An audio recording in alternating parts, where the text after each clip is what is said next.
Okey, Assalamualaikum warahmatullahi wabarakatuh. Blok harga versus checkpoint. Checkpoint merah, checkpoint yang lebih berat lah. Lebih berat tu maksud dia mungkin akan diuji beberapa kali. Checkpoint biru ni lebih ringan daripada checkpoint merah.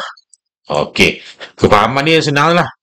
Nah, contoh bila harga dah pernah melantun pada satu-satu checkpoint. Contoh pada pagi hari Jumaat ni dia pernah melantun. Dia buat false ke, dia reject ke. Maksud dia, bila dia dah pernah melantun, selepas ni, bila dia datang balik, kemungkinan besar, dia akan susah nak melantun lah. Cerita dia dah susah nak melantun lah.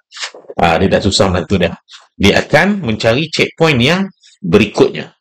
Macam checkpoint ni lah. Okay, checkpoint ni.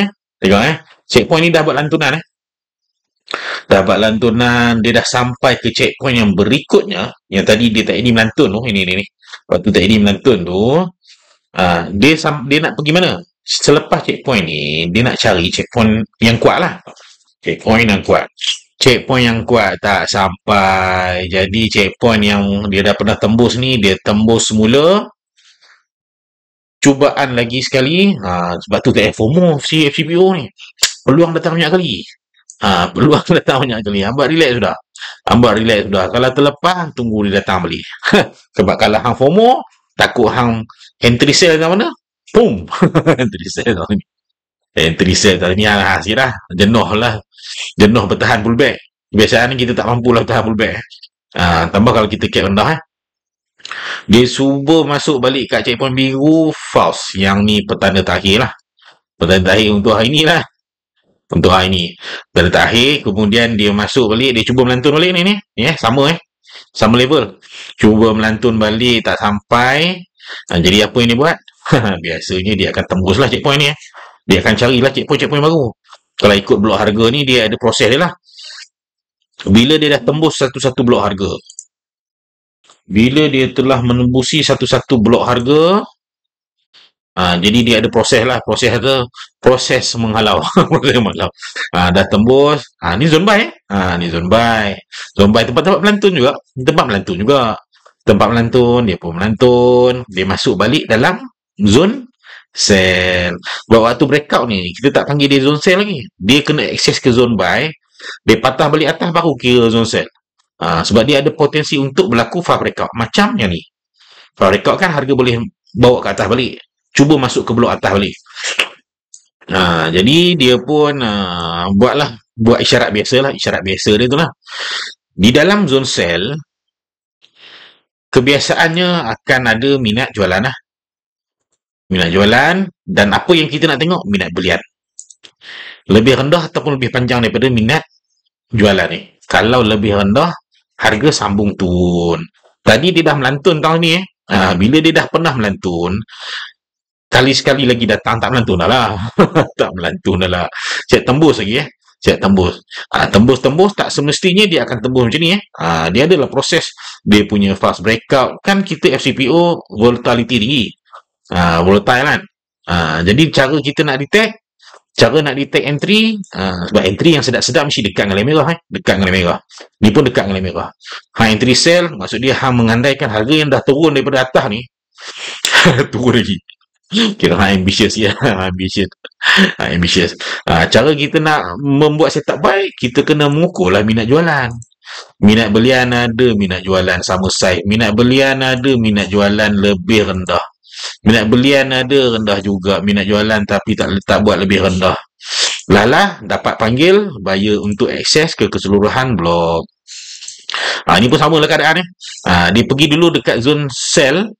Dia dekat lah dengan zone sell. Dia melantun awal. Dia collect seller-seller dulu. Okay, seller buat turun harga, dia masuk zone buy. Bila dia dah akses balik, baru kita kata ni zone sell balik dia akan berulang-ulang lah. Sehinggalah dia boleh tembus. Tengoklah. Boleh tembus tak blok harga ni. Tapi ni nak dekat closing, dia tak open up value sangat. Sebab boleh jadi trader pagi ni. Ni trader pagi. Trader ni dia orang tak OV. Dia orang tak overnight boleh jadi dia orang tu taking profit. Boleh jadi dia orang tengah berfik, dia kata, "Eh, ni tak turun banyak lagi ni. Tak turun banyak lagi cubaan ni. Silat tang sini je dia orang dah TP, dia orang dah kena trailing dia orang kan." Ataupun bila dia dah test 2 3 kali ni, tak terjun-terjun ni hang ni, break dah access dah blok bawah ni. Tapi tak turun-turun ni, silap dia orang dah cabut dah. Dia orang cabut dah tu, harga naik balik. Ha, alright, sekian dulu. Assalamualaikum warahmatullahi wabarakatuh. Kita jumpa sesi live nanti, kita akan ulang benda yang sama lah, sebab FCPO dia akan bermain benda yang sama lah. Cuma kita nak tahu, kalau dia break satu tempat tu, contoh pagi tadi senang. Pagi tadi senang sebab line merah tak break, line merah bawah tak break. Jadi kita tahulah, okey, ni zone saya cari buy Nahas. Ni zone buy hang cari sell Nahas.